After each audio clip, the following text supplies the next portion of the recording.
असून त्याला पतिव्रता बायको मिळाली. पतिव्रता कशाला म्हणते माहिती? नवऱ्यानं सांगायच्या अगोदर नवऱ्याच्या मनातलं जिला कळतं तिला पतिव्रता म्हणते. आपण सांगितल्यानंतर सुद्धा पाणी येईनच.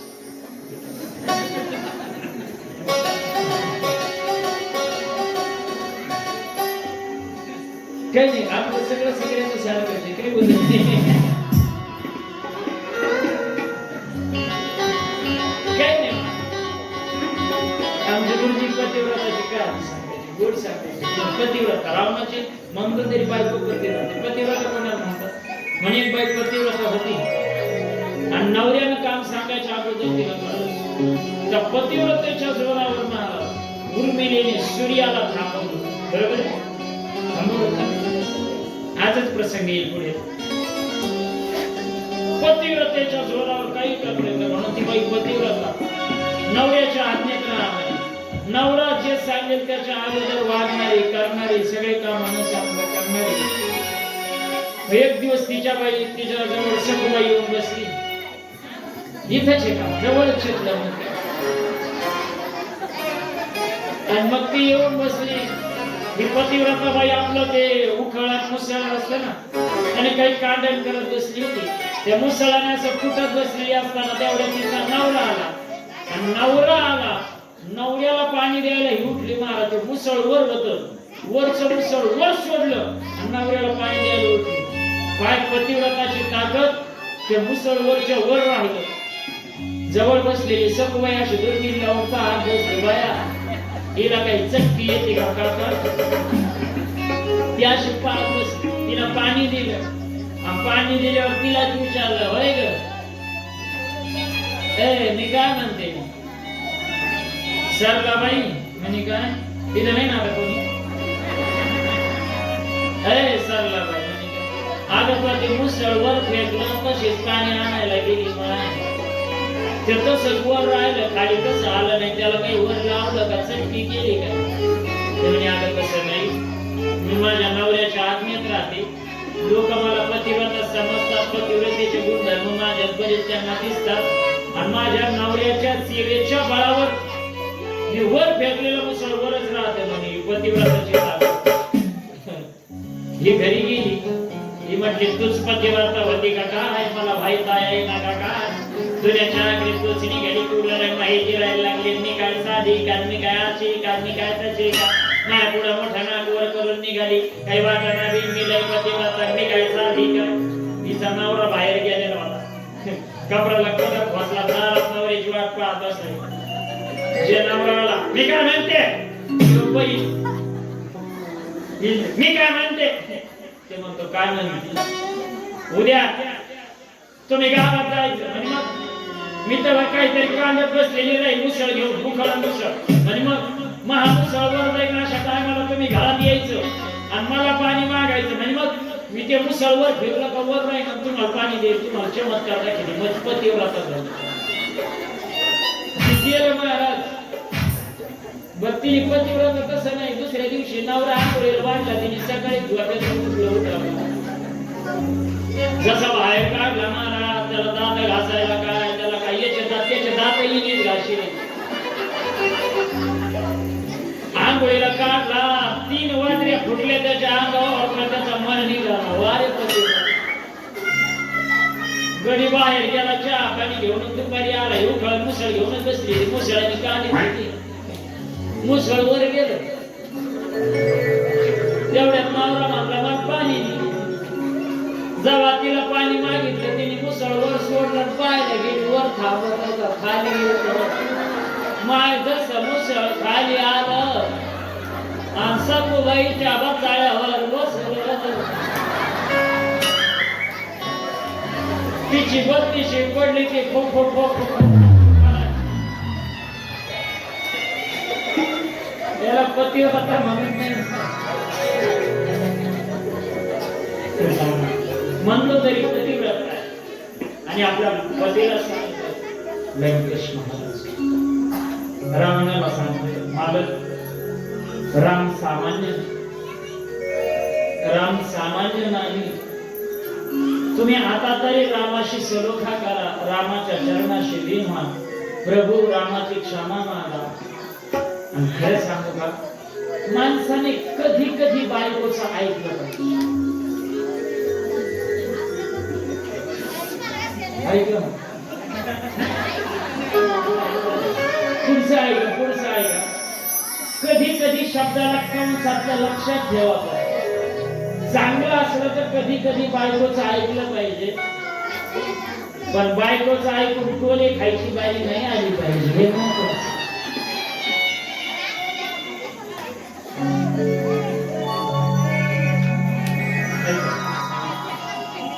मंदोदरीचं रावण ऐकत नाही. रावणाने मंदोदरीला ताबडतोब विरोध केला. महाराणी,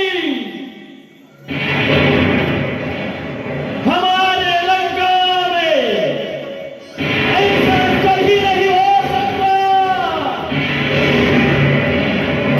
लंकापति रावण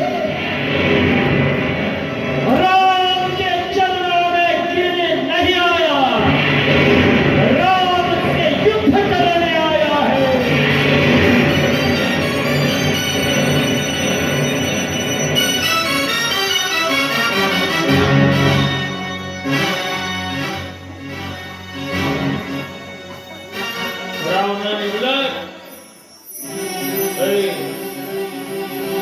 रावणाने सीतेला, आपलं मंदोदरीला, आपल्या बायकोला त्याच्या पराक्रमाची उदाहरणे सांगू लागला. कोण? मी काय सामान्य नाही. हे लंका मला शंकराने उगी दिली नाही. मी काय फुकट पंक्ती जोडी बसलो होतो का काय? रावण बायकोच्या समोर खुशालक्या मारू लागला. आणि ज्याचं कोणी ऐकायला राहत नाही त्याला तेवढीच जागा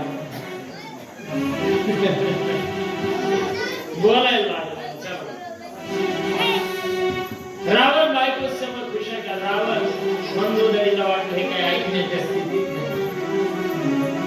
एवढ्यात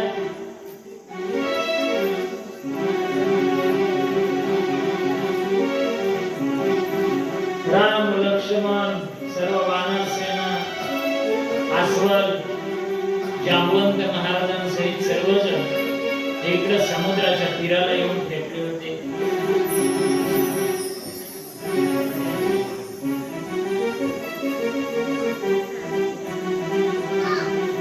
आणि रावणाला ही बातमी कळाली. रावण हसायला लागला. अरे ये राम, मेरे हाथ से वापिस नहीं जाएगा. लंकापति रावण कोई सामान्य नहीं है.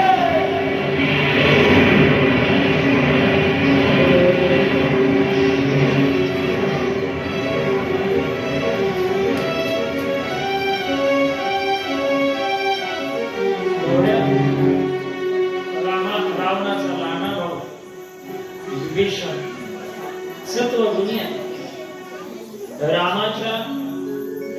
रावणाच्या समोर आला. राम भक्त आहे. विभीषण रावणाला म्हणतो, महाराज, दादा, माझी विनंती आहे तुम्हाला. राम सामान्य नाही दादा, राम त्रैलोक्याचा राजा आहे. रामाला विरोध करणं चांगलं नाही. माझी विनंती आहे, आपण राम प्रभूला शरण जाऊ. हे म्हटल्यानंतर रावण विभीषणावर सुद्धा मोठ्याने किंचाळला. आता माझा आवाज जरा बसायला लागल्यामुळे मला तेवढं किंचाळता येणार नाही किंचाळत. मी आपला नम्र स्वरात सांगतो, हळू. विभीषण,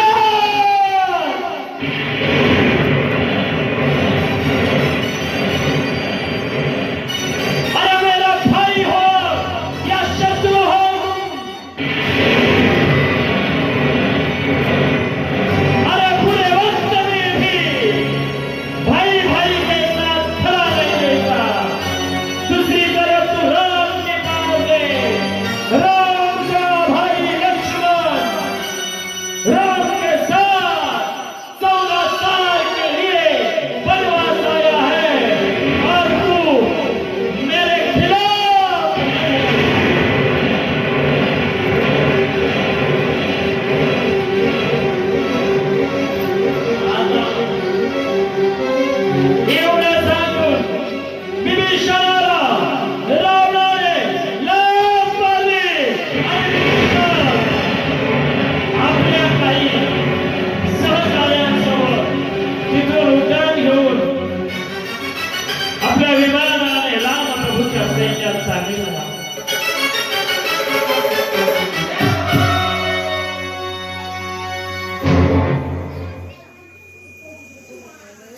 आणि तिथून आकाश मार्गाने गेल्यानंतर सर्व लंकावासियांना विभीषणाने मोठ्याने बोलून सांगितले, सभी लंकावासियों को वो महाराज रावण का छोटा भाई नाते से विभीषण सभी को सूचित करता हूँ, मैं प्रभु रामचंद्र के पक्ष में सोनी हो रहा हूँ।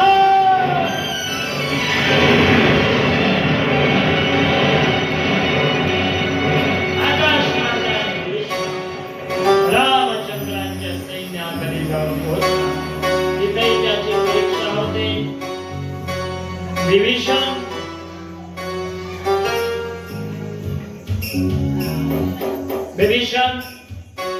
राम प्रभूला शरण जातो आणि जो प्रभूला शरण जातो ना, प्रभू त्याला कधीच परखत नाही। शत्रूचा भाऊ आहे, त्याने सर्व घडलेली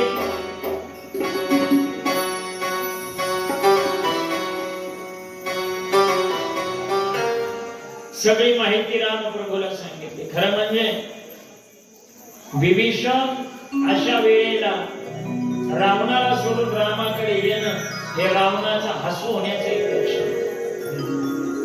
रावणाच्या पराजयाची खरी सुरुवात तिथूनच झाली।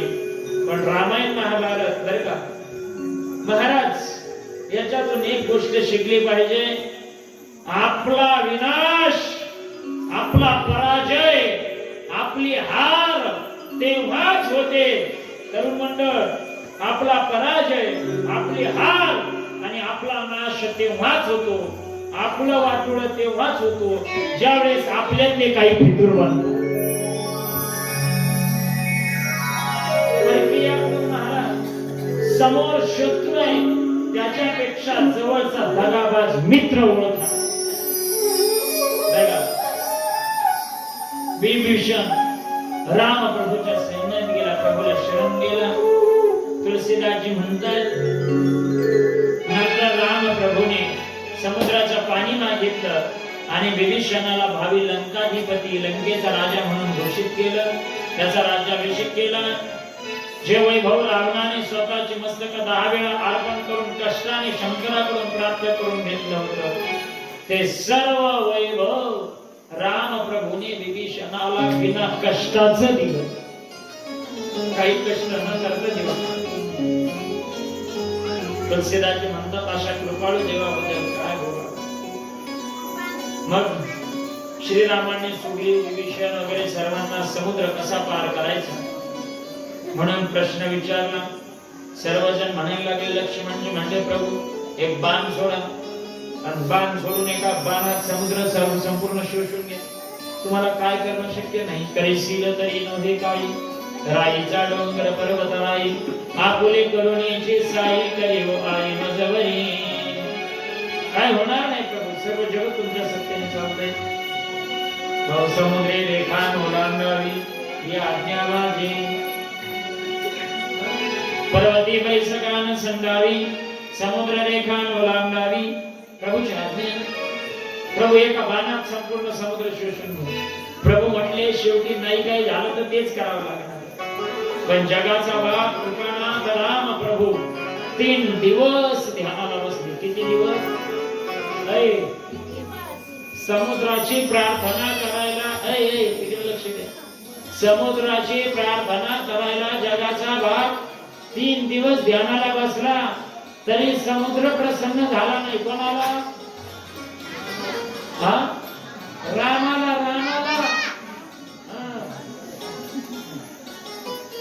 आपण प्रत्येक पिशत एखाद्या टायमाला राम म्हणतो, हुंका द्यावा काय माग लागला भाऊ, देव काही इतका सोपा आहे का? मनी नाही भाव, मनी नाही भाव, मनी देवा मनी भाव, मनी नाही भाव, मनी देवा मनी भाव।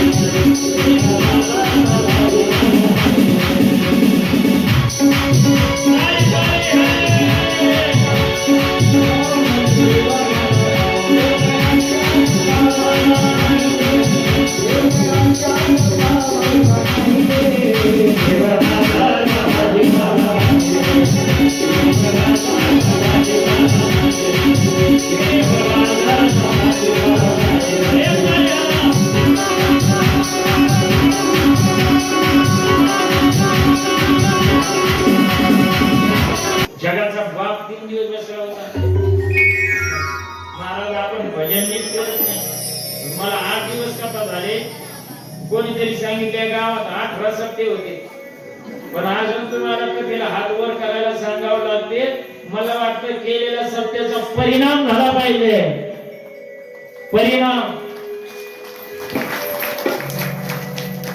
परिणाम होत नसेल तर मला बरं का सरपंच साहेब अशोकराव, हे केलेले श्रम आपण व्यर्थ जातात.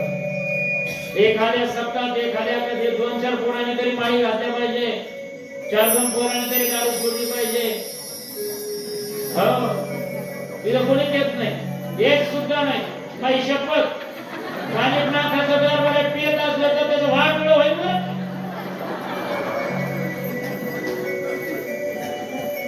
परिणाम दिसत नसेल कशात परिणाम झाला पाहिजे. बरोबर, आपलं भजन नीट नाही महाराज. अरे आपण घरात जपाला बसलो ना, घरात तर का जप करायला घरात बसतो, घरात हातात माळ. आमच्या पातील्याला मंडळीने सांगितलं, ओ मालक तेवढी माळ वढिता वढिता वढिता वढिता माळ वढिता वढिता तुझा घेत मांजरी. तो म्हणला एवढा वाक्य इथं बसल्याला आपल्यावर मांजर कशी,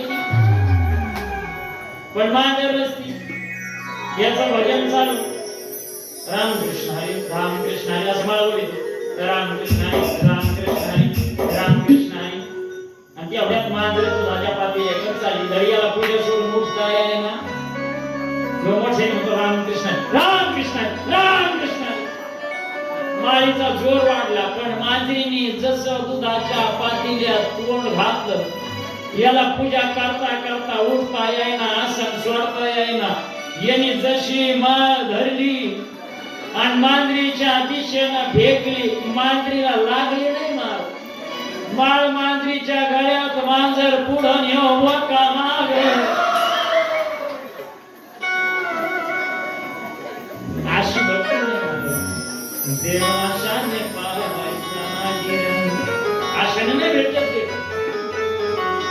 त्याला प्रेम पाहिजे मनापासून, थोर प्रेमाचा भुकेला हाची निष्ठा. परमात्मा 3 दिवस समुद्राच्या जवळ बसते. समुद्र काही ह्यापेवर येणार. शेवटी राम प्रभु ने सांगितलं, भाऊ ये लातों का भूत बातों से नहीं मानता. राम प्रभु ने धनुष्य मागितला, धनुष्याला बाण लावला. अरे बाण राम प्रभु समुद्राच्या दिशेने सोडणार. एका ब्राह्मणाच्या रूपामध्ये समुद्र देवता राम प्रभूच्या समोर नसता, पण समोर प्रकट झाले. राम प्रभूच्या चरणी नतमस्तक झाले. जय हो श्रीराम, जय हो राम की आरती, जय हो प्रभु राम की. राम प्रभूचा समुद्र देवता या ठिकाणी मोठ्या आनंदाने राम प्रभूचा जय जयकार करू लागले. राम प्रभूने समुद्राला विचारलं, बाबा अरे आम्हाला समुद्र करून पलीकडल्या कडेला जायचंय, सीताला आणायचंय, रामाला मारायचंय, कसं शक्य आहे, काय करावं. म्हणून ऐका ना, म्हणून राम प्रभूने काय केलं माहितीये का, समुद्राला हे विचारल्यानंतर समुद्राने सांगितलं, प्रभू आपल्या सैन्यामध्ये नर आणि नील 2 वानर आहेत, त्यांच्या हातानं दगड पाण्यावर तरतात.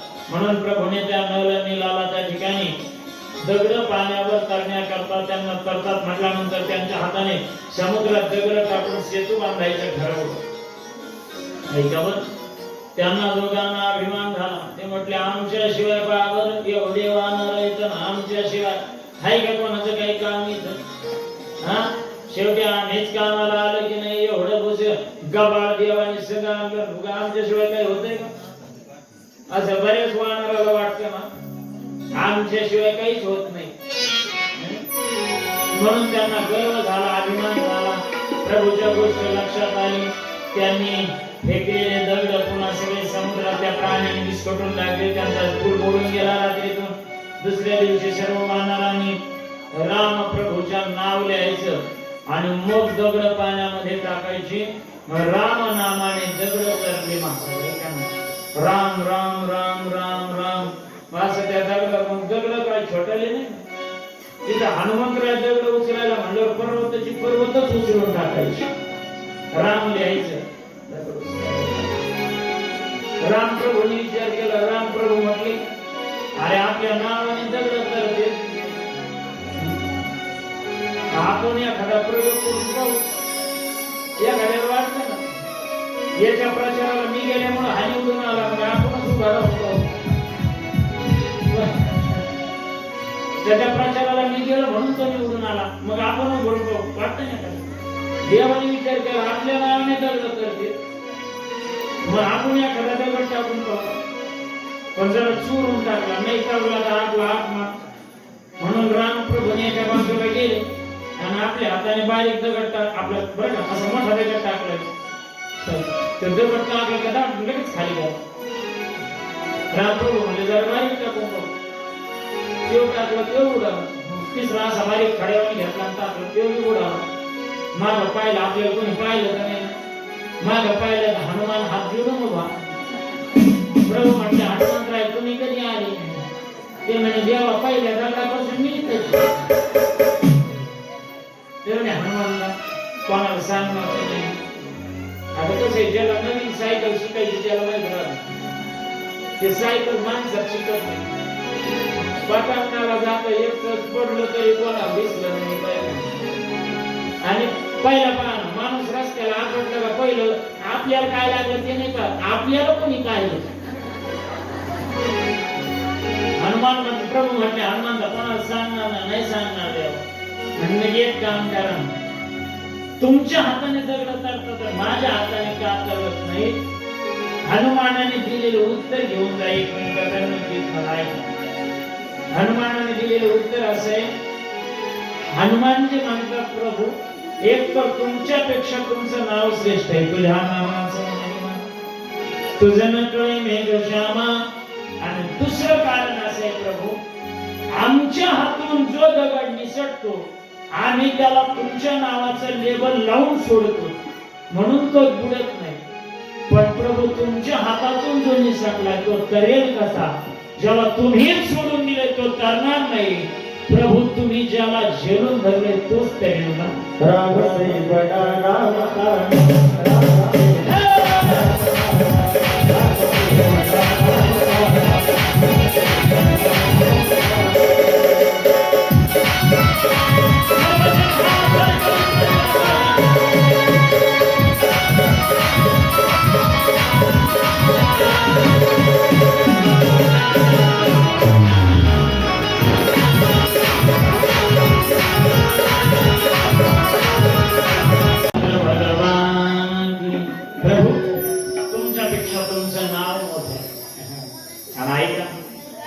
माणसापेक्षाही माणसाचं नावच मोठं असलं पाहिजे. आहे का ना. माणसापेक्षा माणसाचं नाव सुद्धा इतकं मोठं असलं पाहिजे. अरे तुम्ही जाण्याची गरजच नसली पाहिजे. तुमचं नाव पोहोचलं की काम झालं पाहिजे. असं नाव कमवलं पाहिजे. आणि मग सर्वजण सेतुबंधन तयार झाल्यानंतर सर्व वानर सेना घेऊन प्रभू समुद्राच्या पलीकडल्या तीराला येत असताना तेवढ्यात रावणाने पुन्हा एक सभा बोलवली. सभा बोलवल्यानंतर सगळ्यांना विचारू लागला काय केलं पाहिजे. बाकीचे राक्षस सांगू लागले प्रभू लंकापती महाराज ही असं काही कारण नाही. अरे राक्षस अरे हे माकडे ना मात्र याचा आमचा आहार आहे खाण्याचा. आम्ही खाऊन संपून टाकू याची चिंता तुम्ही करू नका. तुम्ही रामाला पहा. आम्ही बाकीची वानर सेना फक्त खाऊन संपतो. तेवढ्यात रावणाचा एक पोरगा समोर आला.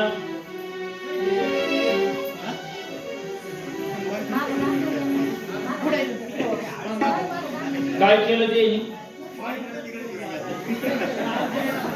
अरे लेकरेच बाबा ते माकडाला पळून लावते. भाऊ पुढे येऊन बस ना त्याचे. अरे माकड तर आमचा खाण्याचा आहार आहे. माकडाचं नाव काढल्यावर माकडावानी करायला आमचे गुरुजी पोराचं दृश्य. गुरुजी शाळा ते शाळा ते भारत नावाचा पोरगा होता बरं का. भारत नावाचा आठवलं म्हणून पाठवलं. भारत नावाचा पोरगा जरा डोक्याने पांगळा होता. त्याला शाळेत काही जुळत नव्हतं. शाळेत साहेब येणार, इन्स्पेक्शन घेणार, काय करावं. माझ्यासारखा मित्र भेटला त्यांचा आला. तर म्हटलं काय करू दे. त्याने भारतला सल्ला दिला म्हणे साहेब भारत साहेब इन्स्पेक्शन घ्यायला आले का तो फक्त करंगळी वर करायची म्हणायचं मास्तर ते इन्स्पेक्शन घ्यायला साहेब लोक वर्गात आले गुरुजीला करंगळी दाखवली. साहेब गुरुजी आधी म्हणजे पटकन जा कशाला बोल करतोय. आता हे तुम्ही तुमचा साऊंडच फिरावला. शपथ खरी घडलेली घटना सांगतो. महाराजाचं नाव सुद्धा सांगा तुम्हाला स्टेजवर उतरल्यावर एक पखवाजा असा खाली बसला वाहन पोरग वर होत ते करायला पखवाजा वन गळतीला ते पखवाज धरून बसले. त्या लघवीला आली कीर्तन करण्यासारखा आगाव लागला. त्याला उठता येईना. त्या पखवाजाच्या खाली ओलं गेलं. ते म्हणे पाना कोणी कोण सुटलं. तुमचा फक्त साऊंडच निघाल. तुम्ही नशिबाने राम करा. त्याने गुरुजीला अशी करंगळी दाखवली. गुरुजी म्हटले जाय भाऊ पटकन जाय पटकन जाय. ते भारत नावाचं पोरग गेलं भाऊ. ते आपलं संडासात जाऊन बसलं इन्स्पेक्शनचं. गुरुजींनी पहिला प्रश्न केला मुलांनो शिवाजी महाराजांचा जन्म कुठे झाला. गुरुजींनी खिशातून अशा किल्ल्या काढल्या पोराला अशा दाखवल्या. साहेब ते पोरग म्हणलं गुरुजी शिवाजी महाराजांचा जन्म किल्ल्यावर झाला. गुरुजी म्हटले हे बी उत्तर बरोबर. दुसरा प्रश्न हे भारतच्या मित्राला विचारला मुलांना आपला भारत कुठे आहे. पोर खाली काय लागलं हे म्हणलं मी सांगतो गुरुजी. त्याने आपला भारत शाळेच्या संडास बाथरूमात आहे.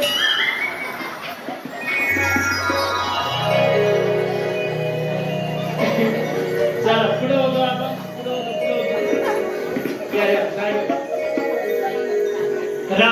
रावणाने सभा आयोजित केली आणि सभेमध्ये त्यांनी सगळे वानर म्हणजे राक्षस म्हणजे आम्ही तो त्या वानराला खाऊन टाकू. तेवढ्यात रावणाचा प्रहस्त नावाचा एक पोरगा होता. तो म्हटला पिताजी न्यायाच्या विरोधात वागणं चांगलं नाही. सीता माता रामाची आहे त्यांना परत करा. हे जे बडाया मारणारे तुमचे जे सेवक आहेत ना राक्षस माकडं आम्ही खाऊन असं करू तसं करू. अरे एक माकड आलं तरी त्यांनी लंका पेटवली. यांनी काहीच केलं नाही. यांचे तोंड काळे केले. बाबाला म्हटलं पिताजी तुमचं सुद्धा नंबर लावला त्यांनी आणि तुम्ही कोण त्याला खाणार आहे. संकटाला ओढवून घेऊ नका परत करा. रामाने ऐकलं नाही आणि सायंकाळची वेळ झाली. सभा आटपून सभा विसर्जित करून रावण मनोरंजनासाठी एका शिखरावरील महालात जाऊन बसला. काही आपल्या मंदोदरी सोबत. तिकडं श्रीराम सैन्यासह सुवेल नावाच्या एका पर्वताच्या शिखरावर बसले होते. तर ठोकला सुग्रीव सर्व सेनापती सर्व वानर मारुती जांबवंत नारद नल जांबवंत अंगद सगळे वानर घेऊन आणि तेवढ्यात रामप्रभूला सहज दक्षिण दिशेला मान वळली आणि विभीषणाला त्यांनी विचारलं विभीषणा आकाशात विजा चमकतात पाऊस येणार आहे की काय. विभीषणाने सांगितलं प्रभू विजा नाही चमकत त्या. म्हणे मग माझा भाऊ त्या शिखरावर एका महालात बसला. तिथं नाच गाणे चालू आहे म्हणे. त्या नाच गाण्यामुळे माझ्या भावीच्या मंदोदरीतल्या हातातले ज्या बांगड्या वाजतात ना तर त्याने ढगांच्या गडगडाटाचा आवाज होतो. चमकणाऱ्या विजा ज्या दिसतात त्या माझ्या भावीच्या हातातल्या बांगड्या चमकतात आणि जे आभाळ आल्यासारखं दिसतंय ना तो माझ्या दादाच्या मस्तकावरल्या मुकुटाचं सौंदर्य. काय श्रीमंती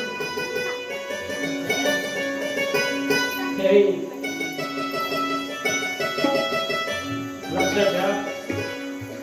आपलं पुढेच नाही महाराज. आपलं पुढेच नाही. आपण लोकांना आपण बाबा काय पाटील माणूस आहे का पाटील. अरे श्रीमंतीचा माज रावणाचा टिकला नाही. रावणाचा आपल्या जागेचं काय तिथं 800 कोटीचा मालक परवा दिवशी गेला. ज्याला पद्मश्री मिळाला रामू काका बर का गुरुजी पद्मश्री मिळाला. 800 कोटीचा मालक वृद्धाश्रमात गेला महाराज. आयुष्यात त्याने कित्येक पुस्तकं लिहिली पण ऐका ना पद्मश्री मिळाला. 800 कोटी होते त्याच्या मौतीला त्याचं पोरग पोरगी कोणीच आलं नाही ना. हे तारा घेऊन आला सरकार रामाला घेऊन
संपत्तीची मस्तीची केली. सिकंदराने मिरचोक जिंकलं होतं ना. याद कर सिकंदर की हौसले निभाले थे जब गया था दुनिया से दोनों हाथ थामे थे. सिकंदराने जग जिंकलं होतं. हाकीम होते महाराजांच्याकडे.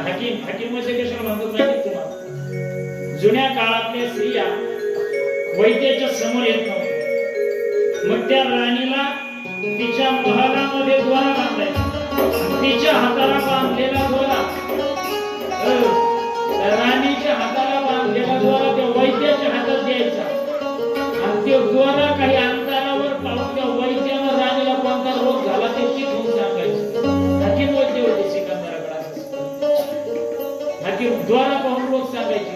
आता डॉक्टरकडे गेलो आपण गेलो ते भाऊचं वापर काळाची बाहेर वासा डोळे वासातून वाह्या भाज्या आणि मग मागून विचारायचं तुमचं काय दुखत तो काय पाहिला पण असे हाकीम वैद्य ज्याच्या दरबारात होते तो राजा सिकंदर सांगताना सांगून गेला, बाबा मी मेलो ना, माझे दोन्ही हात मोकळे ठेवा आणि कळूया लोकांना, अरे जग जिंकणारा सिकंदर सुद्धा खाली हाताने गेला रे. संपत्तीची मस्ती टिकत नाही. चला ऐका पुढे काय सांगतो, पुढे या. रामाला महादेव संपत्ती त्याची. राम प्रभूने महाराज ज्यावेळेस ते मस्तक त्या मुकुटाचं वर्णन केलं ना, त्याच्यानंतर विभीषण सांगतो, प्रभू तिथं मेघगर्जनांचा जो आवाज होतो ना, ते माझ्या दादाच्या समोर वाजणार वाद्य आहे. तेव्हा रामप्रभूने सुद्धा त्याच्या संपत्तीचं कोणाच्या संपत्तीचं रामाने कौतुक केलं. आणि बसल्या बसल्या प्रभूने एक कला केली, बसल्या बसल्या बाण सोडला तेच म्हणत, आणि त्या बाणाने रावणाच्या डोक्यावर जे राजछत्र होते ते ओढून लावले. सहज काही अशक्य नाही. पुढे पुन्हा मंदोदरीला अस्वस्थ वाटू लागलं, नवरा ऐकत नाही, नवरा ऐकत नाही, रावण ऐकत नाही. शेवटी रावण रात्री झोपला, क्षणार्धात झोपी गेला. सकाळी राम प्रभूने इकडे काय करावे तेव्हा विचारलं, तेव्हा जांबुवंत म्हातारा माणूस सगळ्या त्याने सांगितलं, प्रभू पहिल्यांदा शिष्टाई करता अंगदाला पाठवा. अंगद लंकेत पोहोचला. वाटेत त्याची रावणाच्या एका मुलाशी गाठ पडली. रावण पुत्र हात घेऊन आला. त्याने अंगदाला पाहताच ताबडतोब पळायला लागला, कारण त्यांना वाटलं ते पहिलंच वानर आलं काय, म्हणजे त्यांनी लंका केली. ते चिंतेत झाले. आणि मग ज्यावेळेस अंगद जे रावणाच्या समोर उभा राहिले, रावणाला सांगू राहिले, रावणा एक काम कर, रामाला शरण ये, रामाची सीता रामाला देऊन टाक. ते म्हणे तू कोणी पाहिलं आवडत होते का नाही? म्हणे मी तो नाही, माझं नाव. त्याने परिचय दिला आणि स्वतःच्या नावात दिले, मी वालीचा पुत्र अंगद. वालीचा पराक्रम सारा नव्हता, रावण बगला दाबला होता. वाली सुग्रीवाचा भाऊ वाली आणि वालीचा पुत्र अंगद. ते म्हणे मग तुझा बाप कुठे? तेवढी मारलाय रामाने. रामाने मारला. राम म्हणला, लाज नाही वाटत का? तुझा बाप ज्याने मारला त्याच्या सैन्यात जाऊन राहतो. अरे बापाच्या बदल्यात माझ्या घरी दोघा मिळून त्या रामाचा बदला काढू. ते म्हणे बाकीचं सांगू नको, त्याची सीता सोडून दे, बाकीचं मी माझं बघ. रावण तयार होत. ते म्हणे तुला लागण तर देतो, काही घेणार नाही. रावण तिथून निघून गेला. कोण निघून गेला? रावण. अंगद निघून गेला. मी काही अंगद निघून गेला. प्रभूला सांगितलं, प्रभू ते काही तयार नाही. शेवटी श्रीराम स्वील पर्वतावर येऊन अंगदाने सर्व वृत्तांत स्वील पर्वतावर येऊन प्रभूंना सांगितलं. आणि मग लंका नगरीचं यथापथे वर्णन केलं आणि शेवटी युद्धासाठी ललकारलं. रावण म्हटला, राम को मारने के लिए मैं खुद ही जाऊंगा.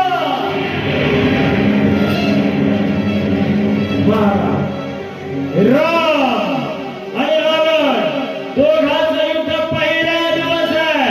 समोरासमोर आले, युद्ध सुरू झालं आणि युद्ध संपता दिवस मावळला. युद्ध थांबलं. पांढरे झेंडे दाखवले. पहिल्या दिवसाचा अर्धे राक्षस खाली भुईसपाट केले होते. रावणाचा अर्ध सैन्य संपलं. पहिल्या दिवशी किती सैन्य संपलं?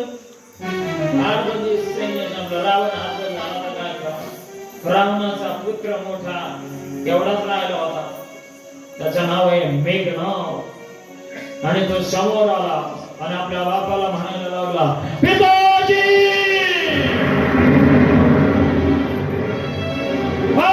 मुझे परेशानी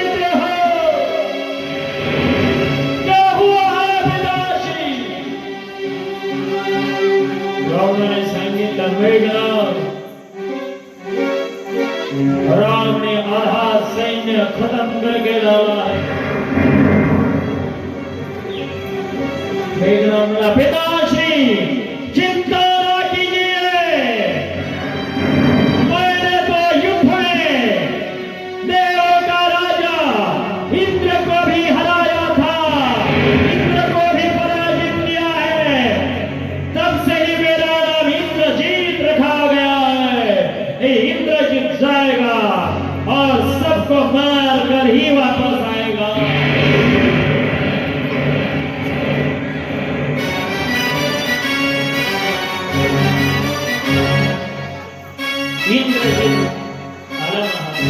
इंद्रजितासोबत युद्ध करण्यासाठी लक्ष्मणजी पुढे आले। पहिल्या दिवशी इंद्रजित लक्ष्मणासोबत युद्ध करायला लागला।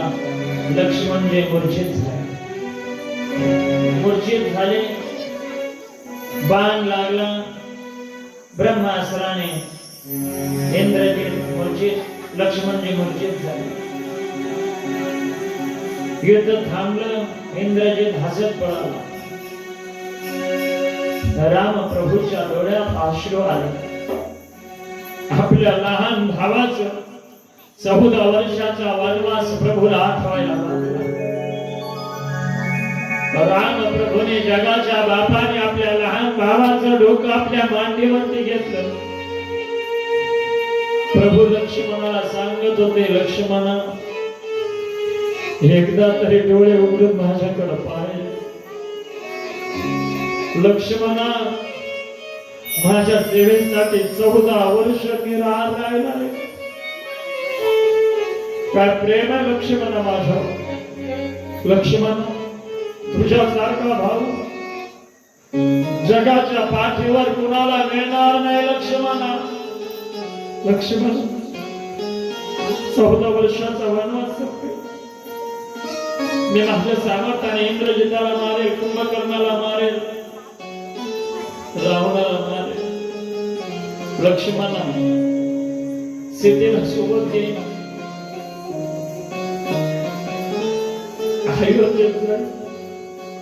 सगळे समोर दिसतील, भगत शत्रूंना भेटतील, कौशल्या कैकेयीला भेटतील, आणि ज्यावेळेस सुमित्रा माता माझ्या समोर येईल विचारेल राम तुझ्या सेवे करता माझा प्रिय लखन तुझ्या सोबत रामा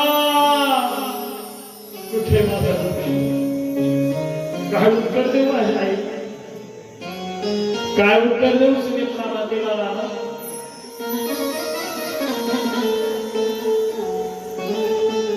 काय उत्तर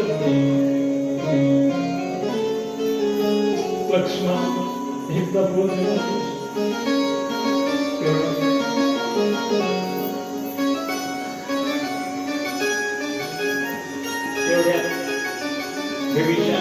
राम प्रभूला सांगितलं, प्रभू लंकेमध्ये सुसेन नावाचं वैद्य आहे, त्याला जर आणलं तर लक्ष्मणजी उठते।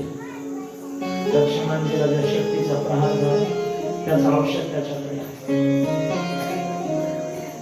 हनुमंताजी कोण जाईल? हनुमंताजी उड्डाण मारले, जय श्रीराम।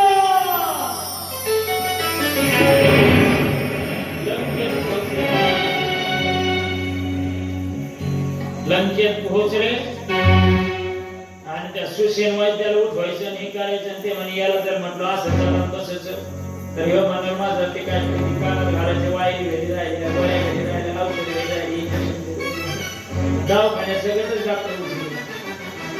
घरात सहित सुसेन नावाचा वैद्य विचार त्याला आणून ठेवलं महाराज आणि त्याला घडलेला प्रकार सांगितला, कारण त्याला जागी करून न्यावं होता। हनुमानजी विचार केले, आपल्याला कायदा शिकवत मी रावणाच्या राज्यात राहून शत्रूच्या बाजूने काम करणं मला जमत नाही।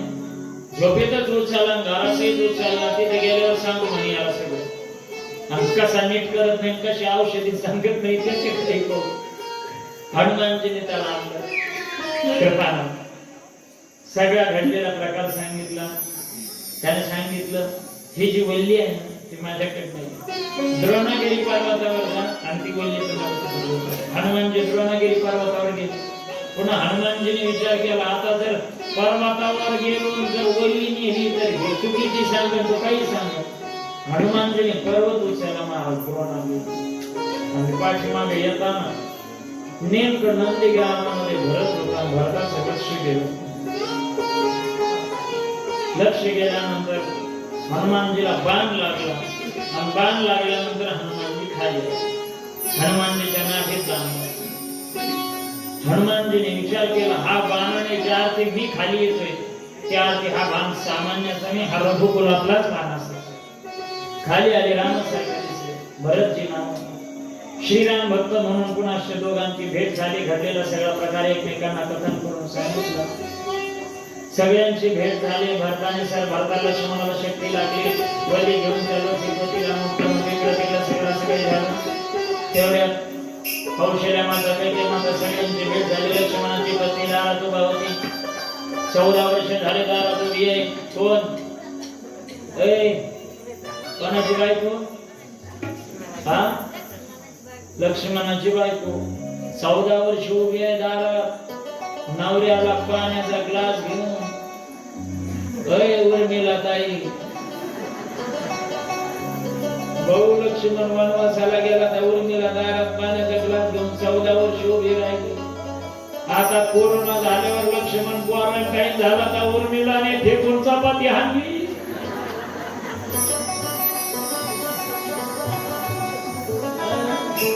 अहो पैसे देणारा बाप दवाखान्यातून आलेला पोरीने पाहिला आणि पोरगी मोठ्या प्रेमाने पळाली पप्पा आले तिची माय मागून आली अगं मागा भाई त्याला कोरोना झालाय मागा आपलं पातिव्रत्य आहे ना थांबा आपलं पातिव्रत्य लक्ष्मण हनुमानजी सांगतात नाते मला जावं लागतं परिचय झाले का जर सूर्योदय होण्याच्या आत मी तिला पोहोचलो नाही तर लक्ष्मणाला प्राण त्यागावे लागते सूर्योदय होण्याच्या आत गेलं पाहिजे एवढेच आहे ना हनुमान अरे जोपर्यंत हे उर्मिला दारात पाण्याचा ग्लास घेऊन उभी आहे तोपर्यंत काय सूर्याची माय गेली का उदयाला यायला हनुमानजीने द्रोणाच्या मुली उचलला हनुमानजी तिथपर्यंत गेले लक्ष्मणाला त्या ठिकाणी शक्तीतून जागे केले लक्ष्मणचे शुद्धीवर आले दुसऱ्या दिवशी म्हणा इंद्रजिताचं युद्ध झालं इंद्रजित गत प्राण झाला इंद्रजिताचा मस्तक लक्ष्मणाने उडवल्यानंतर इंद्रजिताचा एक हात उडाला आणि त्याची पत्नी होती सुलोचना आताची सुलोचना नाही ती तेव्हाची सुलोचना आताची सुलोचना पाहते मुंबईत पुन्हा सुलोचना तिने ते हात पाहिला मला तो हात हालायचा कोणाचा हात आहे म्हणून त्या हाताचा लेख निघायचा सुलोचनाने ते आपल्या त्या हातामध्ये लेख दिली आणि सांगितलं हा तुझ्या पतीचा इंद्रजिताचा हात इंद्रजित मेला सुलोचनाला कळालं महाराज ते रामप्रभूच्या जवळ गेली गायावाया करू लागली रामप्रभूला शरण गेली तिच्या सर्व गोष्टी रामप्रभूने ऐकून घेतल्या तिला अभय दिलं पुढे आता राम इंद्रजित गेल्यानंतर आता पुढे काय करायचं म्हणून रावणाचा भाऊ आता अंतिम टप्प्यात युद्ध आलं होतं आता काय करायचं म्हणून रावणाचा भाऊ 2 नंबर काय नाव त्याचं कुंभकर्ण 6 महिने झोपायचं म्हणजे आणि तर कमी झोपतो महाराज त्याची अतिशय मला गेली आज कुंभकर्ण त्याची अतिशय अतिशय अलंकार सांगितला जातो विलासराव आणि ज्यावेळेस अतिशय अलंकाराचं उदाहरण देत नाही गुरुजी शाळेत त्यावेळेस कुंभकर्ण सांगितलं जातं आमच्या गुरुजी उदाहरण सांगायचे म्हणे ते कुंभकर्ण एकदा नाविदाच्या नाकात केस कापायला गेला अतिशय अलंकाराचं उदाहरण कुंभकर्ण सांगितलं नाविदाच्या नाकात केस कापायला गेला त्याने श्वास वाढला नाव्याची कैची केली नावी वाढल्या गेला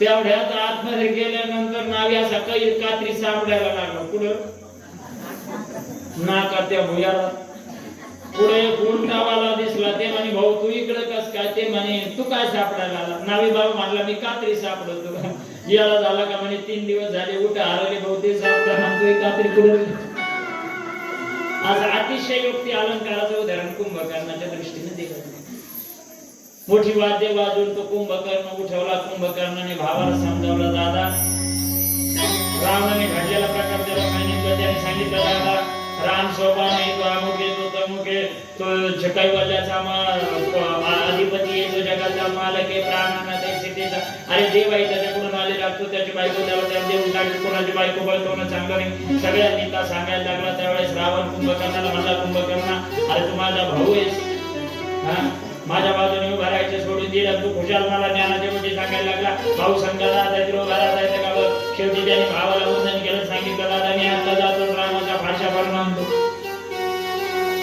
कुंभकर्ण गेला विभीषणाने पाहिलं रामाला सांगितलं प्रभू माझा भाऊ आलाय मोठा बलाढ्य आहे म्हणे मग युद्ध करायला आलाय प्रभू आपली परवानगी असेल तर मोठ्या भावाला एकदा भेटून येऊ 6 महिन्यापूर्वी मी लंका सोडली तेव्हा माझा भाऊ झोपलेला होता एकदा मला भेटून येऊ द्या म्हटल्यानंतर प्रभूच्या आज्ञेने विभीषणने भेटायला गेले आपल्या तळ हातावर लहान भावाला घेतलं घडलेला प्रकार विभीषणाने कुंभकर्णाला सांगितला कुंभकर्ण म्हटला विभीषणा धन्य आहेस तू तुला राम भक्तीचा वेळ लागला तो राम प्रभूच्या बाजूने उभा राहिला पण शेवटी मी त्याचा भाऊ म्हणून मलाही त्याच्या बाजूने उभा राहावं लागतं शेवटी आम्ही गेल्याच्या पश्चात आमचा तुझा पारमार्थ आम्हालाही काम यावं धन्य राम प्रभूने कुंभकर्णाशी युद्ध केलं मला धिपाड देहाच्या कुंभकर्ण सुद्धा राम प्रभूने बाणावर बाण सोडले तेवढ्यात एक माकड ऐका ना कुंभकर्णाच्या जवळ गेलं कुंभकर्णाने त्याला असं हातात धरलं काही माकड चिरून मारले गंधमादन नावाचं एक माकड कुंभकर्णाच्या जवळ त्याचा सुगंध आहे सुगंध पाहिला आणि कुंभकर्ण त्याला म्हटलंय नाका एवढा चांगला सुगंध येतो तू एवढा चांगला दिसतो एवढा चांगला वाटतोय माझं एक काम आहे म्हणे काय तू एक काम कर काय अरे तू रावणाचा मन तुला सुट्टी देतो त्या गंधमादन नावाच्या वानराने उत्तर दिलं आणि थुंकलं महाराज ते कुंभकर्णाच्या तोंडावर थुंकलं अरे रावणाला म्हणून जगण्यापेक्षा रामाचा म्हणून गेलो तरी माझा शेवटी बाणावर बाण कुंभकर्ण लढत होता आणि लढता लढता एक बाण प्रभूने असा सोडला अरे कुंभकर्णाचं शिर धडा वेगळं केलं कुंभकर्ण खाली पडला आता मात्र रावण हवालदिल झाला आता राम आणि रावणाचं युद्ध अंतिम टप्प्यात आलं रावण चिंतातुर झाला पण मागे हरला नाही आता राम आणि रावणाच्या युद्धाला सुरुवात होते रावण म्हणण्याचं होतं इकडे सर्व प्रभूंचा जय जयकार करतात सर्व जय जयकार करतात जय श्रीराम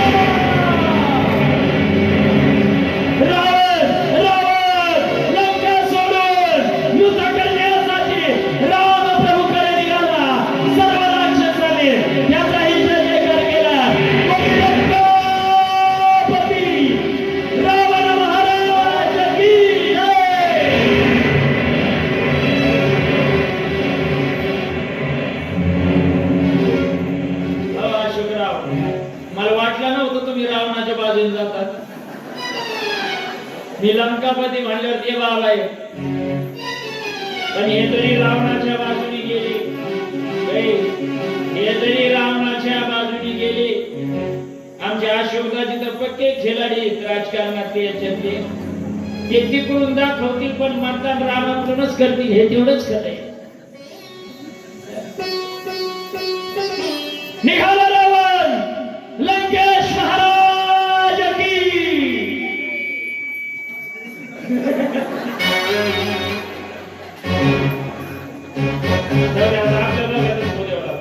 निघाली रावणाची स्वारी अरे हाती काय घोडला पाहिजे सगळ्याला थांबा रे हे करा रे काय पाहिजे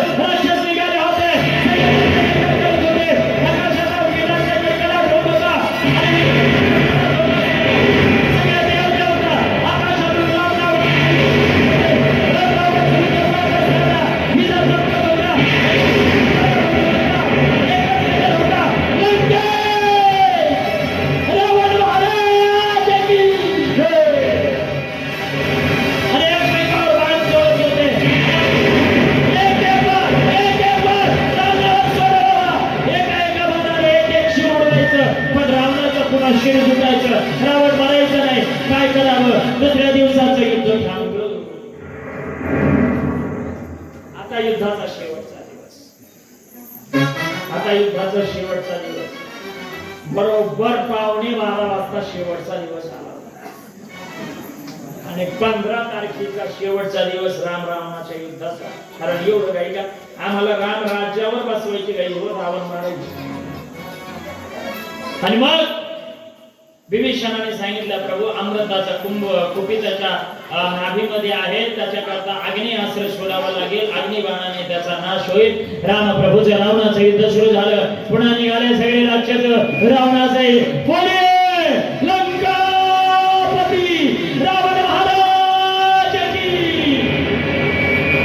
जय.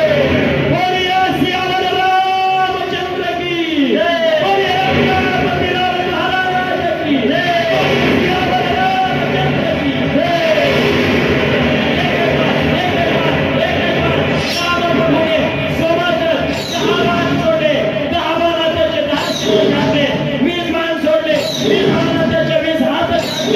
शेवटी एक आगरी बाण सोडला आणि रावण धरती.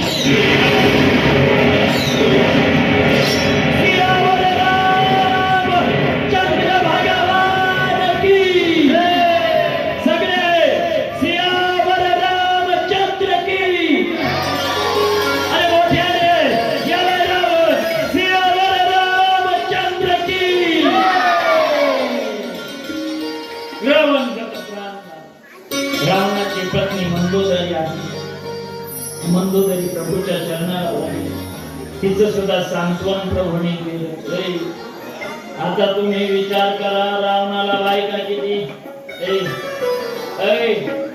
रावणाला बायका किती? 80,000. मग एवढ्या बायका रडायला लागल्या. एकटा नील होता लहानसा. कोण? त्याला एवढं तर म्हणावं लागत असं ना, वहिनी तुम्ही रडू नका. आणि एकीचा सुरका कन्या शंका, बाई तुम्ही मला सोडून कसे गेले ना. आता 80,000 तुमच्या आत्माला जीव होता ना. देवाने तुम्हाला फोन मला कसं नेलं. मंदोदरीचं सांत्वन केलं. महाराज विभीषणाचा लंका राज्याचा राजा म्हणून राज्याभिषेक झाला. पुन्हा पाठीमागे येण्याकरता रामजी, लक्ष्मणजी, हनुमान सर्वजण मंडळी निघाले. वनवास संपला होता. सीतेला घेतलं. अग्नीच्या साक्षीने पुन्हा सीतेचा स्वीकार केला आणि पाठीमागे निघायचं. कसं जायचं? विभीषणाने सांगितलं, प्रभू विचार करू नका, आमच्या राज्यातून पुष्पक विमानाची व्यवस्था आहे. विमान मिळालं. प्रभू पाठीमागे निघाले होते. पाठीमागे निघत असताना प्रभू जवळ आले होते. जवळ आल्यानंतर वरतून प्रभूनं पाहिलं. गुहक तो केवट दिसला. प्रभूला केवट दिसला. भिल्लांचा राजा गुहक दिसला. प्रभूने त्या सगळ्यांकडे पाहिलं आणि सगळ्यांकडे पाहून प्रभू खाली आले. केवटाने सांगितलं, प्रभू तोपर्यंत हनुमंतरायाला सांगितलं, बाबा त्या भरताला जाऊन सांग तो अग्नीचे त्याग करेल, अग्नी विसर्जित करेल. त्याला सांग राम येऊ लागले. म्हणून हनुमंतराय पुढे गेले. प्रभूने केवटाची समजूत काढली. केवटाचं त्या ठिकाणी त्याच्यावरही केवटावरही कृपा प्रभूने केली. गुहकाचा त्या निशाद राजाला घेऊन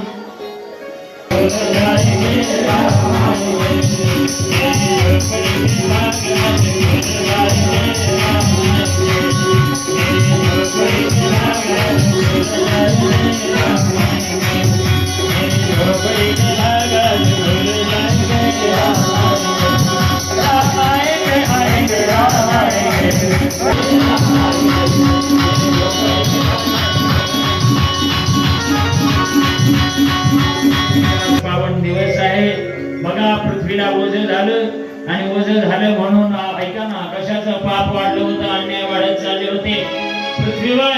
अनेक प्रकारचे पाप वाढत होते. द्वापार युग लागलं होतं. अशा पापाच्या वेळेला ऐका ना, पृथ्वीला ओझं झालं. आणि मग झालं काय? वत्सरूपी पृथ्वी रम्यापाशी जाय नेत्री वाहे तोय सांगत असे. महाराज पृथ्वीनं ऐका ना गाईचं रूप धारण केलं, वासराचं रूप आणि ब्रह्मदेवापाशी गेले. ब्रह्मदेवाचे सर्व देव भगवान आदिनारायणाला भगवान विष्णूला शरण गेले. भगवान विष्णूने सांगितलं विचार करू नका. ऐका ना बरोबर 11 वाजून 52 मिनिटं झाले. 12वा अन्याय झाला तुमचं काम. येला येला इदर्मस्य ग्लानिर्भवति भारत अभ्युत्थानं धर्मस्य तदात्मानं सृजाम्यहं परित्राणाय साधूनां विनाशाय च दुष्कृतां धर्म संस्थापनार्थाय संभवामि युगे युगे. प्रभूने सांगितलं. शेवटी झालं काय? प्रभू देवकी मातेला 7 पुत्र झाले. महाराज ऐका ना कंसाचं ज्यावेळेस देवकीचं आणि कंसाचं लग्न लागलं, कंसाचं देवकीचं लग्न लागतं. अरे मी असणार कंस देवकीचं आणि वसुदेवाचं लग्न लागलं. कंस तिचा भाऊ आहे आणि भाऊ वरात काढत असताना वरात इथं आकाशवाणी झाली, हे कंसा ज्या बहिणीची तू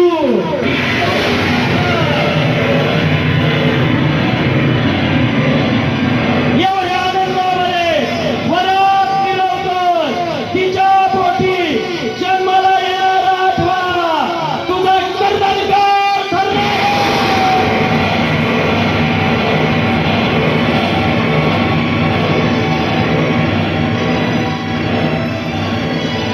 आज राम कथा का आनंद लिया हमने.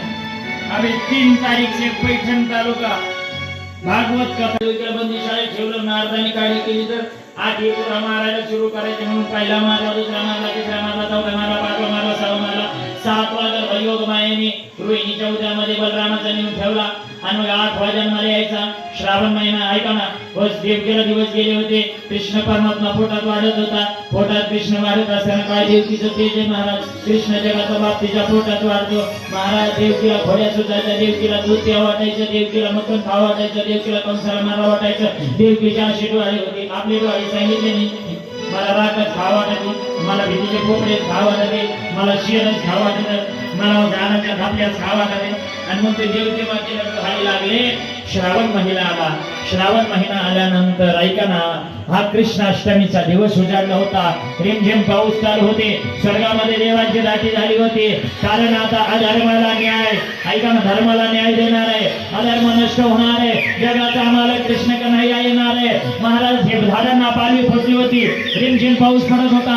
पशुपक्ष्यांचा किलकिलाट होता. सगळीकडे आनंदाचं वातावरण होतं. मथुरेत सर्व आनंदी आनंद होता. आणि त्या कारागृहामध्ये गोकुळाष्टमीच्या या रात्री बरोबर रात्री 12 वाजता कृष्ण कन्हैया देवकी मातेच्या समोर चतुर्भुज रूपाने प्रगट झाला. जन्माला नाही आला. आणि मग देवकी मातेच्या समोर सांगितलं मैया हे म्हणे कृष्ण अरे माझं बाळ होऊन यायला सांगितलं होतं देवा तो तर चतुर्भुज रूप धारण करून आला. अरे असं नाही मला तू लेकरू असल्यासारखं वाटलं पाहिजे. आणि बायकांना एवढ्या आनंदाच्या वातावरणामध्ये देवकी मातेच्या पोटी कन्हैयाचा ऐका ना अयोनी संभवातून जन्म झाला.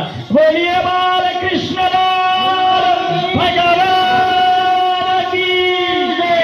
बोलिये कृष्ण कन्हैया की जय. बोलिये देवकी नंदन कृष्ण कन्हैया की जय. तोपर्यंत सगळे लक्ष्मण वगैरे मोहित झालेले होते. कृष्णाने सांगितलं बाबा मला इथे ठेवू नका.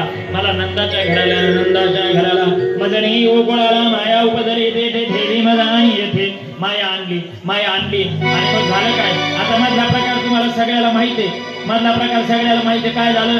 कृष्णाला नेता यमुना वाहून व्हायला लागली. मग त्या अंगठ्याला पाणी ते लागलं. मग यमुनेने रस्ता मोकळा करून दिला. वसुदेव गोकुळात गेला. कृष्णाला ठेवलं. माया उचलली. पाठीमागे आला. पुन्हा बेड्या लागल्या गेल्या. सकाळी ती माया रडायला लागली. ती पोरगी अशी किरकिर रडत होती. कंसाने आवाज ऐकला आणि कंस धावत आला. त्या पोरीच्या ऐका ना 8वा असेल की 8वी असेल त्या लेकराच्या पुन्हा पायाला गरगर धरला आणि गरगर बिघडलं. आणि अपस्कार हातातून ते लेकरू दिसतलं. पाया हातातून दिसतली. आकाशवाणी झाली. हे दुष्ट कंसा मला काय मारतोस. मला मार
Hare